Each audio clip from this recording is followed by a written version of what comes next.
Tonight, I'm in the graveyard of St. Mary's Cemetery in Winona, Minnesota.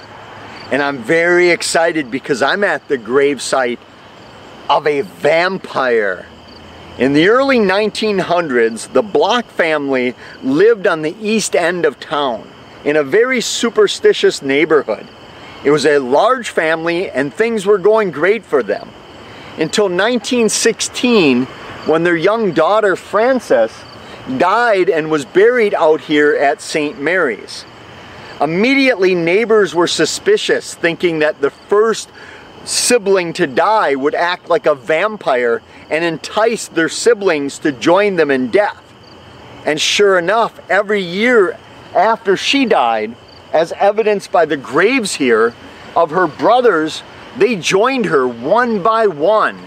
Until 1921, there was only one son remaining.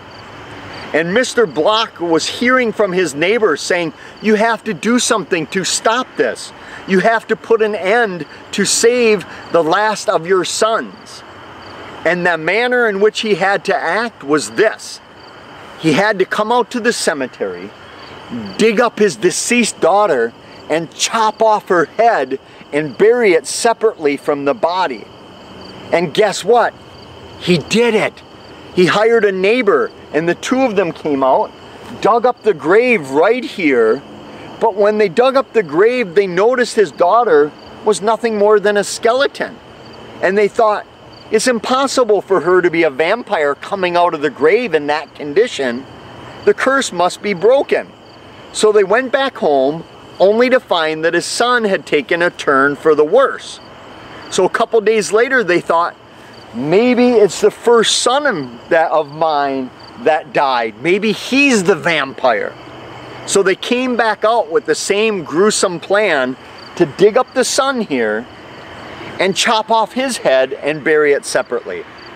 But when they came back out and dug him up, he was in a similar condition to his sister. So they reburied him and thought, now the vampire legend is over. The curse is gone. My family will live happily ever after. Well, not so quick. You see, the son ended up dying. The curse had not been broken. In fact, the law enforcement officers found out about this gruesome grave digging. They came out here to make sure the body had not been desecrated. So they redug up Frances's body, and when they found her, she was in a little better condition than her father described, but still nothing like you would think of a vampire rising out of the grave. The only thing they noticed, outside of the fact that he had not desecrated the body, is that she had the marking of a small cross imprint on her lips and chin area, which is a hallmark for vampire legends.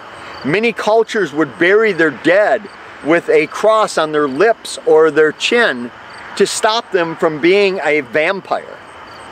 Believe it or not, he was never charged for any crime, because in the 1920s here in Winona, there were no laws on the books that said you couldn't dig up as many bodies as you wanted. As long as you did not desecrate them and molest them, you were free to do so. Don't try that today. The laws have shifted quite a bit. But back then, that was the law. So he got a slap on the hand, said, don't do it again. Fast forward many decades, when my colleague Kevin Nelson and I first came out here, we talked with an employee that works at the office here on the grounds. She told us she had had weird sightings here, one of which was a weird ball of light darting across the graves in the middle of the day, bright. And she said it was the size of a basketball, but it looked like it was solid, like she could grab it. Another story she would not tell us because it was too terrifying.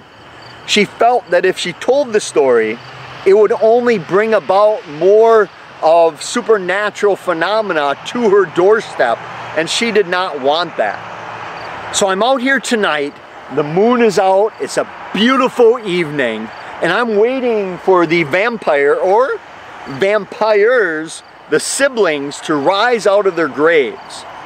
And don't worry for my safety, I'm more than ready to do what Mr. Bloch could not do, if the vampires attack me. So I'm going to be out here enjoying this legend. And keep an eye out.